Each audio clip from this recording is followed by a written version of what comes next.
ስር የሰደዱ በሽታዎች እንደ ስኳር በሽታ፣ የደም ግፊት፣ ካንሰር፣ ስትሮክ እና የመሳሰሉት ስር የሚሰዱ በሽታዎች ኢትዮጵያን ጨምሮ በዓለም አቀፍ ደረጃ ለሞት ከሚዳርጉት መካከል ጥቂቶቹ ናቸው። ነገር ግን ጥሩ ዜና ከእነዚህ ውስጥ አብዛኞቹን መከላከል የሚቻል መሆኑ ነው። ዛሬ 5 ሳይንስን መሰረት ያደረጉ ተግባራዊ ሊደረግ የሚችሉ ዘለቄታዊ ጤና መሻሻልን እንድናገኝ የሚረዱ ጤናን ለመጠበቅ የሚያስችሉ መንገዶችን እናያለን። ከነዚህም መካከል የመጀመሪያው ጤናማ አመጋገብ ነው። ወደ ውስጥ ከመግባታችን በፊት ጤናማ አመጋገብ ሲባል የተመጣጠነ አመጋገብ ከሚለው ጋር መምታታት የለበትም። ጤናማ አመጋገብ ሲባል ጥሩ ያልሆኑ ምግቦችን፣ ለጤና ጠንቅ የሆኑትን አለመውሰድ እንደማለት ነው። የተመጣጠነ ምግብ ሲባል ግን 6ቱን ፉድ ስታፍ ወይም ካርቦሃይድሬት፣ ፕሮቲን፣ ፋት፣ ወተር፣ ቫይታሚንስ ኤንድ ሚነራልስ እነዚህን አመጣጥኖ የሚገኝ የምግብ አይነት መውሰድ እንደማለት ሲሆን ጤናማ አመጋገብ ማለት ግን ጤናማ ያልሆኑ ምግቦችን ማስወገድ እንደማለት ነው። ስለዚህ በዚህ ቪዲዮ እንድናይ የምፈልገው ነገር ጤናማ ያልሆኑ አመጋገቦችን አስወግደን ጤናማ አመጋገብ ላይ እንዴት ትኩረት ማድረግ እንችላለን የሚለውን ነገር ነው። ጤናማ አመጋገብ የጥሩ ጤና መሰረት ነው። በየቀኑ የምትመገቡት ምግብ ሰውነታችሁን ይገነባል ወይም ያፈርሳል። ጤናማ ያልሆነ አመጋገብ በዓለም አቀፍ ደረጃ ስር የሰደዱ በሽታዎችን ከሚያስከትሉ 3 ዋና ዋና ምክንያቶች አንዱ ሲሆን 19% ለሚሆኑት የጨጓራና አንጀት ካንሰር፣ 31% የልብ ህመም ወይም ኢስኬሚክ ሃርት ዲዚዝ እና 11% ስትሮክ ምክንያት ነው። ብዙ ስኳር፣ የሳቹሬትድ ስብ እና ፕሮሰስድ ምግቦች የሰውነት መቆጣት ወይም ኢንፍላሜሽን ያስከትላሉ። ኮሌስትሮል እና የደም ስኳርን ይጨምራሉ። ይህም እንደ አይነት 2 የስኳርና የልብ ህመም ያሉ በሽታዎችን ያስከትላል። ፍራፍሬዎች፣ አትክልቶች፣ ጥራጥሬዎች እና ሙሉ እህሎች ደግሞ በፀረ ኦክሲዳንት፣ ፋይበር እና ህዋሳትን በሚከላከሉ ንጥረ ነገሮች የበለጸጉ በመሆናቸው ስር የሚሰዱ በሽታዎችን ይከላከላሉ።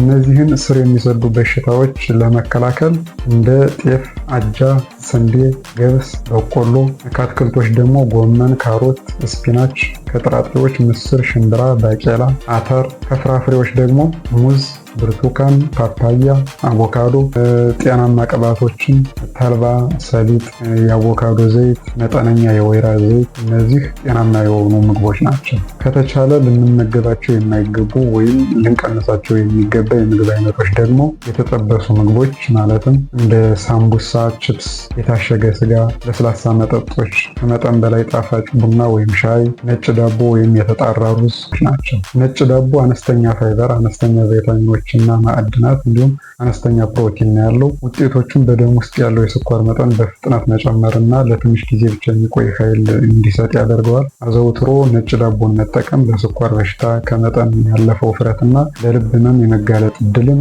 ይጨምራል። ይህ ነጭ ዳቦ የሚባለው በፋብሪካ ፕሮሰስ የተደረገ እና ፋይበር እና አስፈላጊ ኒውትሪየንቶች፣ ቫይታሚን እና ሚነራል እንዲወጣ ተደርጎ ኃይል ሰጪ የሆነው ስታርች ብቻ እንዲቀር የተደረገ ከሱ ዱቄት የሚዘጋጀው ዳቦ ማለት ነው ነጭ ዳቦ።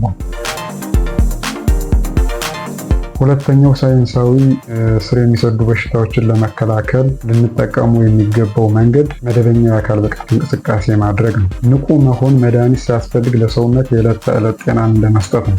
በቂ ያልሆነ የአካል ብቃት እንቅስቃሴ የልብና የደም ስር በሽታዎች፣ አይነት 2 የስኳር በሽታ እና በአንዳንድ ካንሰሮች መጨመር ጋር የተያያዘ ነው። የአካል ብቃት እንቅስቃሴ አለማድረግ ከፍተኛ መጠን ላለው መከላከል ለሚቻል ሞት አስተዋጽኦ የሚያደርግ ሲሆን ይህም 24.5% የሚሆነውን ይይዛል። በቂ የሆነ የአካል ብቃት እንቅስቃሴ ማድረግ ቢያንስ ከ35 በላይ ለሚሆኑ ስር የሚሰዱ በሽታዎች የመጋለጥ እድልን ይቀንሳል። ክብደትን፣ የደም ግፊትን፣ ኮሌስትሮል እና የደም ስኳር ለመቆጣጠር ይረዳል። የልብ ጥንካሬን፣ የሳንባ ተግባራትን እና የአእምሮ ጤናንም ያሻሽላል። ለመሆኑ በቀን ምን ያህል እንቅስቃሴ በቂ ነው? የዓለም ጤና ድርጅት በየሳምንቱ ከ150 እስከ 300 ደቂቃ መጠነኛ እንቅስቃሴ ማድረግን ይመክራል። ይህ ደግሞ በቀን ከ30 እስከ 45 ደቂቃ በሳምንት 5 ጊዜ ማለት ነው። በዚህም መሰረት በዕለት ተዕለት ተግባሮቻችን ልንከውናቸው ከምንችለው በቂ የአካል ብቃት እንቅስቃሴዎች መካከል አንደኛ ወደ እምነት ተቋማት ወይም ወደ ገበያ ለመሄድ መኪና ከመጠቀም ይልቅ በእግር መጓዝ፣ ሁለተኛው በማህበራዊ ዝግጅቶች ወይም በቤት ውስጥ በሚደረጉ ማህበራዊ ክዋኔዎች መሳተፍ፣ ሶስተኛው በግቢ ያሉ አትክልቶችን ማንከባከብ፣ አራተኛ እግር ኳስና መረብ ኳስ እንዲሁም ገመድ መዝለልን ጨምሮ እነዚህ ጥሩ የአካል ብቃት እንቅስቃሴዎች ናቸው። ሌላው ደግሞ ፎቅ ለመውጣት ሊፍት ከመጠቀም ይልቅ በደረጃ መውጣት እና የመሳሰሉትን የአካል ብቃት እንቅስቃሴዎች በመስራት ራስን ከተለያዩ ስር ሊሰዱ ከሚችሉ በሽታዎች መጠበቅ ይቻላል ማለት ነው። የአካል ብቃት እንቅስቃሴ ኢንሱሊን የሚባለውን ሆርሞን ስራ ያስተካክላል። ማለትም ሰውነት ስኳርን በአግባቡ እንዲጠቀም ያደርጋል። ይህም አይነት 2 የስኳር በሽታን ይከላከላል። ሶስተኛው ትንባሆን፣ ሲጋራና ጫትን ማቆም፣ አልኮልን መቀነስ። ሳምባ፣ ጉበት እና ልብ ለረጅም ጊዜ መርዝን መቋቋም አይችሉም። ጎጂ የሆኑ ንጥረ ነገሮችን ማስወገድ በሽታን ለመከላከል አስፈላጊ ነው። ትንባሆ 90% የሳምባ ካንሰርን ያስከትላል እና ለልብ ህመም፣ ለስትሮክ እና የአስም በሽታ ተጋላጭነትን ይጨምራል። ሌላው ቀርቶ የሲጋራ ማጨስ ህፃናትንና ጎልማሳዎችን ጭምር ይጎዳል። ይህ ማለት ሲጋራ የሚያጨሰው ሰው ብቻ ሳይሆን የሚጎዳው ሲጋራ ከሚያጨሰው ሰው ጋር የሚኖሩ ወይም ሁልጊዜ በአካባቢው የማይለዩ ሰዎችን በተዘዋዋሪ መልኩ እነሱ ተጎጂዎች ናቸው። ይህም ፓሲቭ ስሞከር የሚባለው ማለት ነው። ጫት የልብ ምት መጨመር፣ የደም ግፊት መጨመር እና የምግብ መፈጨት ስርዓትን በጊዜ ሂደት ሊጎዳ ይችላል። እንደ ጭንቀትና ጭንቀት ካሉ የአእምሮ ጤና ጉዳዮች ጋር የተቆራኘ ነው። ሌላው በዚህ ስር የምናየው አልኮልን ነው። 50% የሚሆነው የጉበት በሽታ በቀጥታ ከአልኮል ጋር የተያያዘ ነው። አልኮልን ለረጅም ጊዜ መጠቀም የጉበት በሽታ፣ የደም ግፊት መጨመር፣ በሽታን የመከላከል አቅም ማነስ፣ የፓንክሪያስ ኢንፌክሽን እና የካንሰር ተጋላጭነትን ይጨምራል። 50% የሚሆነው የጉበት በሽታ ከአልኮል ጋር የተያያዘ ነው። አልኮል ለረጅም ጊዜ መጠቀም የጉበት በሽታ፣ የደም ግፊት መጨመር፣ በሽታ የመከላከል አቅም ማነስ፣ የፓንክሪያስ ኢንፌክሽን እና የካንሰር ተጋላጭነትን ይጨምራል። ጉበት በአንድ ሰዓት ውስጥ 1 ዩኒት አልኮል ብቻ ነው ሜታቦላይዝ ማድረግ የሚችለው። ስለዚህ በአንድ ሰዓት ውስጥ ከ1 ዩኒት በላይ አልኮል የሚጠቀሙ ሰዎች በደማቸው ውስጥ ከፍተኛ የሆነ የአልኮል ክምችት ይኖራል። ይህ አልኮል ደግሞ በጉበት ሴሎች መካከል ከሚገባው በላይ የፋት ክምችት እንዲኖር ያደርጋል። ይሄ ደግሞ ለፋቲ ሊቨር ኦፍ ዲዚዝ ከዛም ለአልኮሊክ ሄፓታይቲስ እና በጉበት ላይ የሚፈጠር ቁስለት ወይም ሊቨር ሲርኮሲስ ከዛም ሲቀጥል ጉበት ካንሰር ያጋልጣል። ለመሆኑ በቀን ምን ያክል አልኮል መጠቀም ይመከራል? ለጤነኛ ሴት በቀን ከ1 ጊዜ ያልበለጠና ለጤነኛ ወንድ ደግሞ በቀን ከ2 ጊዜ ያልበለጠ አልኮል መጠቀም እንደሚቻል ሳይንሳዊ መረጃዎች ይጠቁማሉ። ከዚህ ጋር ተያይዞ ግን በሳምንት ቢያንስ 2 ቀን ከአልኮል ነፃ የሆነ ጊዜ ሊኖር ይገባል።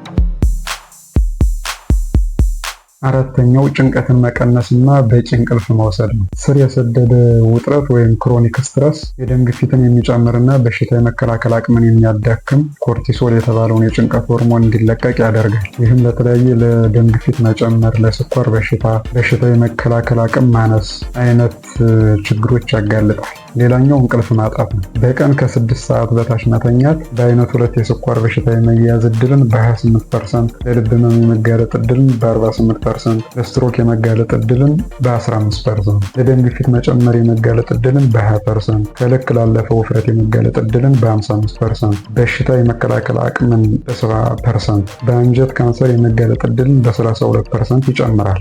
እንቅልፍ ሰውነት እንዲጠገን፣ ሆርሞኖች እንዲመጣጠኑና ከአንጎል ውስጥ ዌስት ለማስወገድ ይረዳል። የእንቅልፍ ልማዶችን መፍጠር አስፈላጊ ነው። በእያንዳንዱ ምሽት በተመሳሳይ ሰዓት መተኛት እና ከመተኛት 1 ሰዓት በፊት ስክሪን የማየት ልማድን ማስወገድ። 5ኛው ስር ሊሰዱ የሚችሉ በሽታዎችን ለመከላከል ከምንጠቀምበት መንገድ አንዱ መደበኛ የጤና ምርመራዎችን ማድረግ ነው። እስኪታመሙ ድረስ መጠበቅ አያስፈልግም። ቀደም ብሎ ማወቁ ሕይወትንና ገንዘብን ይቆጥባል። የስኳር በሽታ፣ የደም ግፊት እና አንዳንድ እንደ ካንሰር ያሉ ስር የሰደዱ በሽታዎች በዝግታ ነው የሚያድጉት እና ብዙ ጊዜ ከባድ ምልክቶችን አያሳዩም። ቀድሞ መታከም ብዙውን ጊዜ ወደ ሙሉ ማገገም ወይም በሽታው ስር ሳይሰድ ረጅም ጊዜ ማቆየት እንዲቻል ይረዳል። በዚህም መሰረት ለደም ግፊት እድሜያቸው ከ30 ዓመት በኋላ ለሆኑት በየዓመቱ ምርመራ እንዲያደርጉ ይመከራል። የደም ስኳር ከ40 ዓመት በኋላ በየ2 እስከ 3 ዓመቱ ወይም አጋላጭ ሁኔታዎች ካሉ ከዛ በፊት፣ ኮሌስትሮል በየ4 እስከ 6 ዓመቱ፣ የጡትና የማህፀን በር ካንሰር ምርመራዎች ከ30 በላይ ለሆኑ ሴቶች ምርመራ እንዲያደርጉ ይመከራል። ክሊኒኮች፣ ጤና ጣቢያዎች ወይም ሆስፒታሎች ብዙ ጊዜ እነዚህን አገልግሎቶች በዝቅተኛ ክፍያ ወይም ያለ ክፍያ ይሰጣሉ። ነፃ የማጣሪያ ቀናትና የጤና ዘመቻዎችን ይካሄዳሉ። ስለዚህ እነዚህን ጠብቆና በወቅቱ አስቀድሞ ጤናን መመርመር ያስፈልጋል። የዛሬው ቪዲዮ ይሄ ነበር። ስለተከታተላችሁኝ አመሰግናለሁ። ቪዲዮውን ከወደዳችሁ ላይክ አድርጉት፣ ሰብስክራይብ አድርጉኝ። በቀጣይ ቪዲዮ እስከምንገናኝ ደህና ሁኑ።